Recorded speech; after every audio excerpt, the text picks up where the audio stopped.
மாறன் வீரா serial November 19ஆம் தேதி எபிசோடுக்கான review தாங்க. இந்த வீடியோவில் நம்ம இன்னைக்கு பார்க்க போகிறோம். எபிசோடை ஸ்டார்ட் பண்ணுறதுக்கு முன்னாடி இந்த வீடியோவை மறக்காமல் லைக் பண்ணிக்கோங்க.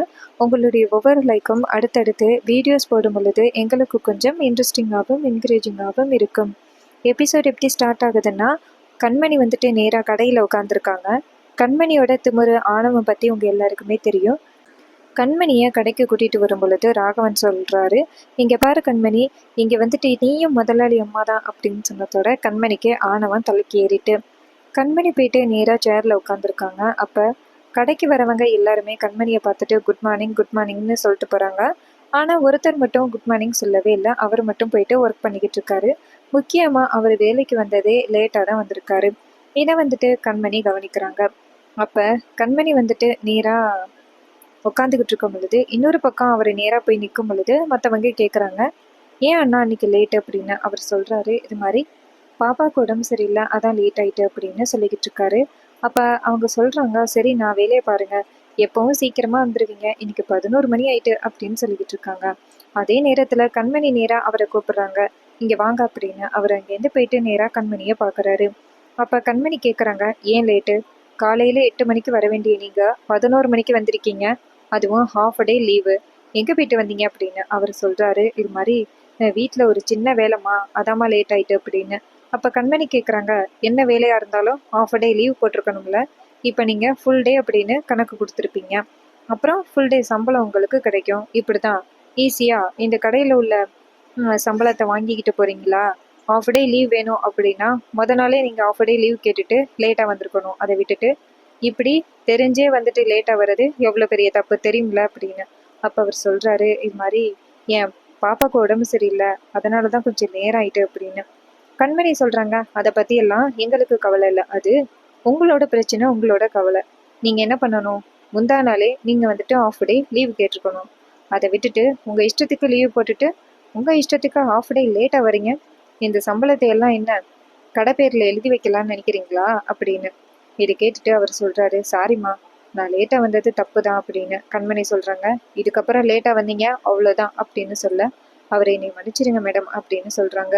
அதுக்கப்புறம் கண்மணி அங்கே உள்ளவங்கள கூப்பிடுறாங்க, எல்லாரும் ஒரு நிமிஷம் இங்கே வாங்க அப்படின்னு. அப்போ எல்லாரும் வந்துட்டு கண்மணிகிட்ட நிற்க, அப்போ கண்மணி சொல்கிறாங்க, இங்கே பாருங்க, உங்கள் யாருக்காவது லீவ் வேணும் அப்படின்னா எல்லாருமே நாளே இன்ஃபார்ம் பண்ணணும், ஞாபகத்தில் வச்சுக்கோங்க. ஆஃப் டே எங்கேயாவது சுற்றி திரிஞ்சுட்டு கம்பெனிக்கு வந்தீங்கன்னா அவ்வளோதான்.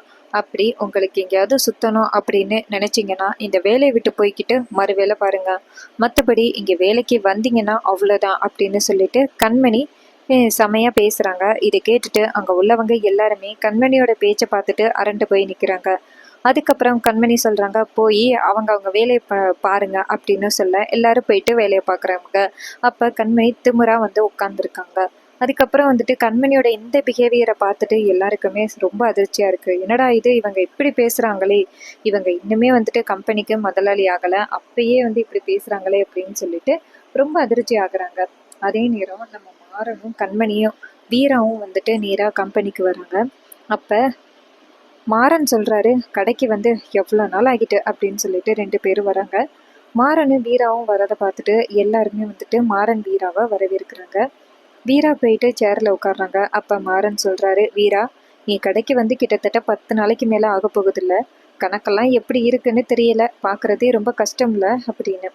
அப்போ அங்கே ஒருத்தர் வராரு. வந்துட்டு நேராக மாறன்ட்ட, என்னன்னா இத்தனை நாள் லீவ் போட்டீங்க, அண்ணியை கூட வரவிடலையா அப்படின்னு. மாறன் சொல்கிறாரு, நான் வீராவை வரதாண்டா சொன்னேன், ஆனால் எனக்கு அடிபட்டு இருந்துச்சுல்ல, அதனால தான் என்னை பார்த்துக்கணும் அப்படிங்கிறதுக்காக வீரா இத்தனை நாளும் கடைக்கு வராமல் இருந்துட்டா, என் மேலே அவ்வளோ பாசம் அப்படின்னு. அப்போ வீரா நினைக்கிறாங்க, உனக்கு இருக்குடி வீட்டில் போய் அப்படின்னு. மாறன் நினைக்கிறாரு, ஆகா இன்னமும் கெட்ட வார்த்தையில் திட்டுறான்னு மட்டும் நல்லா தெரியுது அப்படின்னு. அதுக்கப்புறம் மாறன் சொல்கிறாரு, சரி சரி, நான் போயிட்டு வேலையை பார்க்குறேன், டார்லிங் நீயும் வேலையை பாரு அப்படின்னு சொல்லிட்டு நேராக கண்மணியை பார்க்குறாரு. கண்மணி சேரில் உட்காந்துருக்கிறத பார்த்துட்டு மாறன் நினைக்கிறாரு, என்ன இது, கண்மணி அண்ணி வந்துட்டு சேரில் உட்காந்துருக்காங்க, சரி இருக்கட்டும் அப்படின்னு சொல்லிட்டு அந்த இடத்துலேருந்து போகிறாங்க. அப்போ நேராக அங்கே ஒருத்தர் வேலை பார்த்துக்கிட்டு இருக்காரு. அவர்கிட்ட போயிட்டு, அண்ணா பாப்பாவுக்கு உடம்பு சரியில்லைன்னு சொன்னியே, இப்போ பரவாயில்லையே அப்படின்னு சொல்கிறார். அவர் சொல்கிறாரு, பாப்பாவுக்கு இப்போ நல்லா இருக்கு மாறா அப்படின்னு.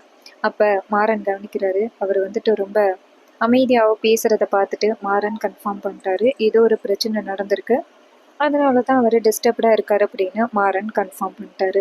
மாறன் நேராக கீதாட்ட போயிட்டு, கீதா என்னாச்சு, ஏன் அண்ணனோட முகமே சரியில்லை, ஏதாவது பிரச்சனையா அப்படின்னு.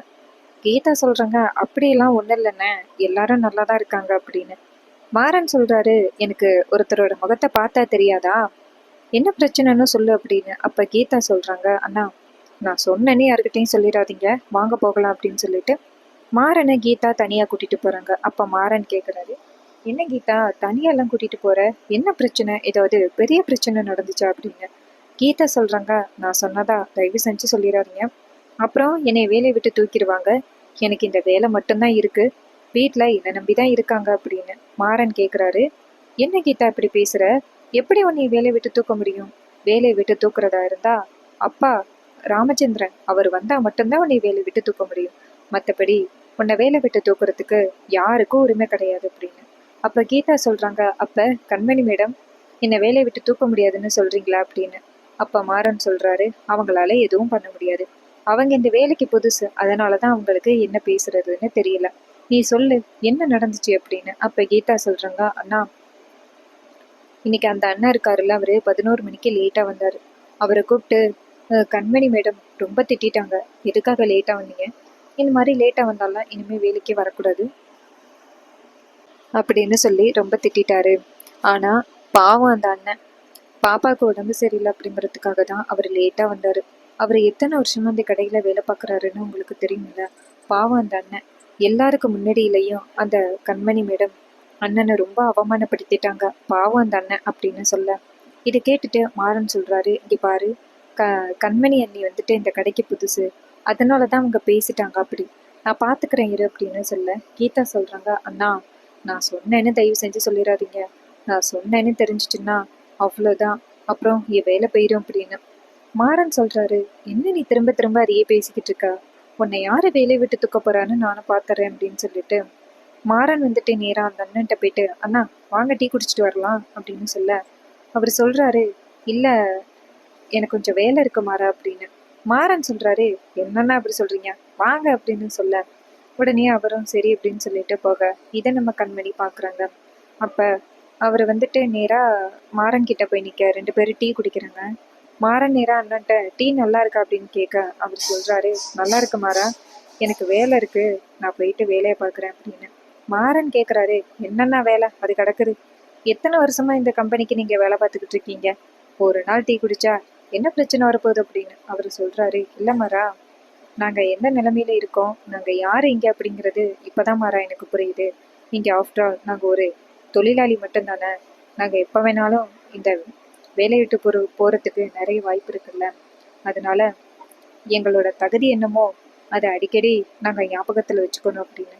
மாறன் சொல்கிறாரு, இங்கே பாருண்ணா, கிட்டத்தட்ட இந்த கம்பெனியில் நீ 15 வருஷத்துக்கு மேலே வேலை பார்க்குற, உன்னை யார் என்ன சொல்லிட போறா, இங்கே பாரு எல்லாம் தெரியும் எனக்கு, கண்மணி எண்ணி உன்னை வந்துட்டு லேட்டாக வந்துட்டேன்னு திட்டாங்க, நீ அதை பற்றியெல்லாம் நினச்சி ஃபீல் பண்ணாத, அவங்க இந்த வேலைக்கு புதுசு, அதான் எப்படி பேசுறதுன்னு தெரியாம அப்படி உன்னைய பேசிட்டாங்க, தயவு செஞ்சு அவங்கள பற்றி நீ தப்பாக நினைக்காத, அவங்க வேலைக்கு புதுசு அதனால தான் அப்படி பேசிட்டாங்க அப்படின்னு சொல்ல. அவர் சொல்கிறாரு, சரி மாறா அப்படின்னு சொல்ல. மாறன் சொல்கிறாரு, அண்ணா இதை பற்றி நீ கவலைப்படாத, இப்போ பாப்பாவுக்கு எப்படி இருக்குது அப்படின்னு. அவர் சொல்கிறாரு, பாப்பாவுக்கு இப்போ பரவாயில்ல மாறா அப்படின்னு. மாறன் சொல்கிறாரு, சரி இதுக்கப்புறம் ஏதாவது பிரச்சனைனா என்கிட்ட நீ நேரடியாகவே சொல்லலாம், இதை பற்றி நீ ரொம்ப ஃபீல் பண்ணிட்டு இருக்க வேண்டிய அவசியம் கிடையாது அப்படின்னு. இதை கேட்டுட்டு அவரும் சரி அப்படின்னு சொல்ல, மாறனும் சரி அப்படின்னு சொல்லிட்டு அந்த இடத்துலேருந்து போகிறாரு. இன்னொரு பக்கம் நம்ம கண்மணி வந்துட்டு திமிரா உட்காந்துருக்காங்க, அவங்க வந்துட்டு ரொம்ப ஆணவத்தோடு இருக்காங்க, பார்க்கவே வந்துட்டு எனக்கே செம்ம கோவம் வருது, என்னடா கடைக்குள்ள இன்னைக்கு தான் வந்திருக்காங்க, அதுக்குள்ளேயும் அவங்களோட ஆணவத்தை இப்படி வெளிப்படையாக பண்ணுறாங்களே அப்படின்னு. இன்னொரு பக்கம் அந்த அண்ணன்ட்ட போயிட்டு ஒருத்தர் புடவைக்காக நிறைய கலர் புடவையெல்லாம் எடுத்து போட்டு சொல்ல, அந்த அண்ணனும் சரி அப்படின்னு சொல்லிட்டு எடுத்து போட்டுக்கிட்டு இருக்கா. அப்போ கடைக்கு புடவை எடுக்க வந்தவர், இதில் எதுவுமே நல்லா இல்லை, என்னையா கலர் எடுத்து போட்டுக்கிட்டு இருக்க, இந்த கடையே சரியில்லை, ஆப்போசிட் கடையில் பார்த்தியா சூப்பர் சூப்பர் கலெக்ஷன்லாம் வச்சுருக்காங்க, இந்த கடையில் ஒன்றுமே இல்லை, இந்த கடையே வேஸ்ட்டு அப்படின்னு சொல்லி பேச, அந்த அண்ணா சொல்கிறாரு, என்னென்ன அப்படி பேசுகிறீங்க, கடைக்கு புடவை எடுக்க வந்தீங்கன்னா சரியாக பாருங்கள், அதை விட்டுட்டு கலெக்ஷன் இல்லைன்னு சொல்கிறீங்க, நாங்கள் என்ன கலெக்ஷன் இல்லாமையா இருக்கோம், இது எல்லாமே இப்போ வந்துட்டு இறங்குனது, இதையே நல்லா இல்லைன்னு சொல்கிறீங்க அப்படின்னு சொல்லிட்டு நிறைய எடுத்து போட்டுக்கிட்டு இருக்காரு. எதையுமே அவர் பிடிக்கலன்னு சொல்லிட்டு கடையை பற்றி தப்பாக பேசுகிறாரு. இது கேட்டதோட அந்த அண்ணன் கோவமாகி, இங்கே பாருங்க, நீங்கள் கடையை பற்றி தப்பாக பேசாதீங்க, புடவை எடுக்க வந்தீங்கன்னா கரெக்டாக அதை எடுங்க, அதை விட்டுட்டு தேவையில்லாமல் கடையை பற்றி பேசுறது ரொம்ப தப்பு அப்படின்னு. இங்கே ரெண்டு இடத்துல சண்டை போட்டுக்கிட்டு இருக்கிறத பார்த்துட்டு கண்மணி அந்த இடத்துக்கு வராங்க. வந்துட்டு இங்கே என்ன நடக்குது அப்படின்னு கேட்க, அப்போ அந்த புடவை எடுக்க வந்தவர் சொல்கிறாரு, இங்கே பாருங்க, நல்ல புடவையே எடுத்து போட சொன்னேன், நல்ல கலரில் எடுத்து போட சொன்னேன், ஆனால் அவர் நல்லா இல்லாத கலரையெல்லாம் எடுத்து போட்டுட்டு என் தலையில் அது கட்ட பார்க்குறாரு, ஒழுங்காக ரெஸ்பெக்டே கொடுக்க மாட்டேங்கிறாரு, என்ன ஸ்டாஃப்ஸ் வச்சுருக்கீங்க அப்படின்னு. இது கேட்டதோட கண்மணி நேராங்கன்ட்ட இங்கே என்ன நடக்குது அப்படின்னு கேட்க அவர் சொல்கிறாரு, இங்கே பாருங்க மேடம், இவனை பார்த்தா புடவை எடுக்க வந்த மாதிரியே தெரியல, தேவையில்லாமல் நம்ம கடையை பற்றி தப்பாக பேசணும், அதான் நான் பேசினேன் அப்படின்னு. அப்போ கண்மணி சொல்கிறாங்க, கடையை பற்றி தப்பாக பேசுறதுக்கு யார் காரணம்? நீ தானே காரணம். அவன் கேட்குற புடவையை நீ எடுத்து கொடுத்துருந்தீன்னா இந்த பிரச்சனை வருமா? நீ தான் தேவையில்லாமல் பிரச்சனையை உண்டாக்குற. ஒழுங்கான கலர் புடவை எடுத்து கொடுக்காம வர்ற கஸ்டமரை நீ வந்துட்டு ஒழுங்காக அட்டன் பண்ணாமல் அடுத்தவங்களை குறை சொல்கிறியா அப்படின்னு. அப்போ அந்த அண்ணன் சொல்கிறாரு, இங்கே பாருங்க மேடம், புரிஞ்சுக்கோங்க, அந்த அவர் வந்துட்டு பிரச்சனை பண்ண தான் வந்திருக்காரு, இது மாதிரி நான் நிறைய பேரை பார்த்துருக்கேன் அப்படின்னு. கண்மணி கேட்குறாங்க, அப்போ எனக்கு இந்த கடையை பற்றி எதுவும் தெரியாதுன்னு நினைக்கிறியா அப்படின்னு சொல்லிட்டு அந்த அண்ணனை ஓங்கி அறைய, இதை பார்த்துட்டு அங்கே உள்ளவங்க எல்லாருமே அதிர்ச்சி ஆகுறாங்க. இப்போ கண்மணி பக்கத்தில் உள்ளவன்கிட்ட, இங்கே பாருங்க, இந்த கஸ்டமரை நீங்கள் அட்டன் பண்ணுங்க அப்படின்னு. அப்போ அந்த பையன் சொல்கிறான், என்னால் முடியாது அப்படின்னு. அப்போ கண்மணி சொல்கிறாங்க, முடியாதா, இவனோட சேர்த்து உனக்கும் வேலை இல்லை இனிமே அப்படின்னு. உடனே அங்கே உள்ளவங்க எல்லாருமே கண்மணியை பார்க்க கண்மணி சொல்கிறாங்க, இது மாதிரி யாராவது எதிர்த்து பேசுனீங்கன்னா இங்கே யாருக்குமே வேலை இல்லை, இந்த கஸ்டமரை யாராவது அட்டென்ட் பண்ணுங்க அப்படின்னு. இது கேட்டுத்தோட அங்கே உள்ளவங்க யாருமே, இல்லை மேடம், நீங்கள் பண்ணது ரொம்ப தப்பு, நாங்கள் வேலை பார்க்க மாட்டோம் அப்படின்னு சொல்லிட்டு வந்து நிற்கிறாங்க. இதை பார்த்ததோட கண்மணி கேட்குறாங்க, என்ன நடக்குது இங்கே அப்படின்னு. அப்போ வீரா இங்கேருந்து வந்துட்டு, கண்மணி, நீ அவர் அடித்தது ரொம்ப தப்பு, இந்த மாதிரி கஸ்டமர் அடிக்கிறது ரொம்ப தப்பு, உனக்கு ஸ்டாஃப்ஸை பற்றி எதுவும் தெரியல, தயவு செஞ்சு அவங்க கிட்ட மன்னிப்பு கேளு அப்படின்னு. கண்மணி சொல்கிறாங்க, என்னால் மன்னிப்பு கேட்க முடியாது, கஸ்டமரை ஒழுங்காக அட்டன் பண்ண தெரியல, அதனால தான் நான் அடித்தேன், என் மேலே எந்த தப்பும் இல்லை, இவங்க இல்லைன்னா காக்காவுக்கு சோறு தூக்கி வீசுகிற மாதிரி நிறைய ஸ்டாஃப்ஸ் வருவாங்க, இவங்களை வச்சு தான் இந்த கடை நடக்குதா என்ன, ஒரு நாள் கம்பெனியோட ப்ரொடக்ஷன் ஸ்டாப் ஆகும், மற்றபடி எந்தவித பாதிப்பும் இல்லை, இருக்கட்டும், இந்த மாதிரி ஆளெல்லாம் நமக்கு தேவையில்லை அப்படின்னு. இதை கேட்டுட்டு கண்மணி சொல்கிறத கேட்டுட்டு வீரா அதிர்ச்சி ஆகுறாங்க. இங்கே பாரு கண்மணி, நீ தேவையில்லாமல் பண்ணுற அப்படின்னு. கண்மணி சொல்கிறாங்க, நான் இந்த கம்பெனியோட முதலாளி, நான் எடுக்கிற முடிவு தான் சரி அப்படின்னு சொல்ல, அப்போ வீரா சொல்கிறாங்க, இங்கே பாரு கண்மணி, ஸ்டாஃப்ஸை பற்றி உனக்கு எதுவும் தெரியல, அவங்க நினச்சா என்ன வேணாலும் பண்ணுவாங்க, நீ தேவையில்லாமல் இதை பண்ணிக்கிட்டு இருக்க, மாறனோ ராகவனோ மாமாவோ இங்கே வந்தால் பிரச்சனை ஆகிரும், சொல்கிறத கேளு அப்படின்னு. ஆனால் கண்மணி சொல்கிறாங்க, அவங்க கிட்ட நான் எடுத்து சொல்லிக்கிறேன், அவங்களுக்கு புரியும், இந்த மாதிரி ஒரு ஸ்டாஃப்ஸ் எல்லாம் நமக்கு தேவையே இல்லை அப்படின்னு.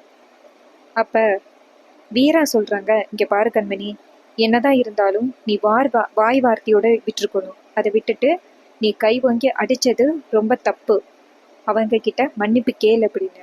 கண்மணி சொல்கிறாங்க, என்னால் மன்னிப்பு கேட்க முடியாது, உங்கள் யாருக்கும் வேலை இல்லை அப்படின்னு.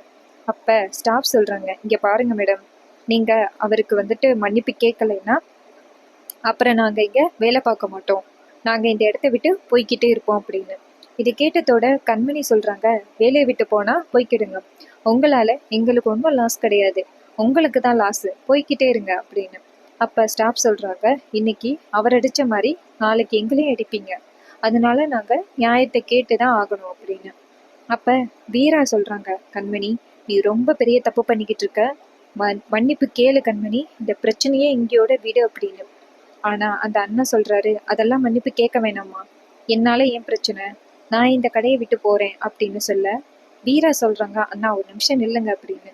அப்போ ஸ்டாஃப் சொல்கிறாங்க, மாறன் அண்ணா வரட்டும், அவர் வந்த பிறகு அவரே சொல்லட்டும் அப்படின்னு சொன்னதோட மாறனும் ராகவனும் அந்த பக்கம் வராங்க. ராகவன் வந்துட்டு கூட்டமாக இருக்கிறத பார்த்துட்டு மாறன்ட்ட கேட்குறாரு, என்ன மரா ஒரே கூட்டமாக இருக்கு, ஏதாவது பிரச்சனையா அப்படின்னு. மாறன் சொல்கிறாரு, என்னன்னு தெரியலையேண்ணா, வா அப்படின்னு சொல்லிட்டு வந்து பார்க்குறாங்க. பார்த்துட்டு இங்கே என்ன ஆச்சு அப்படின்னு கேட்க ஸ்டாஃப் சொல்கிறாங்க, அண்ணா கஸ்டமர் ஒழுங்கான கஸ்டமர் வந்துட்டு வரலைன்னா அவர் வந்துட்டு தேவையில்லாமல் வந்துட்டு புடவையெல்லாம் நிறைய தூக்கி போட்டுட்டு பிடிக்கலன்னு சொல்லியிருக்காரு.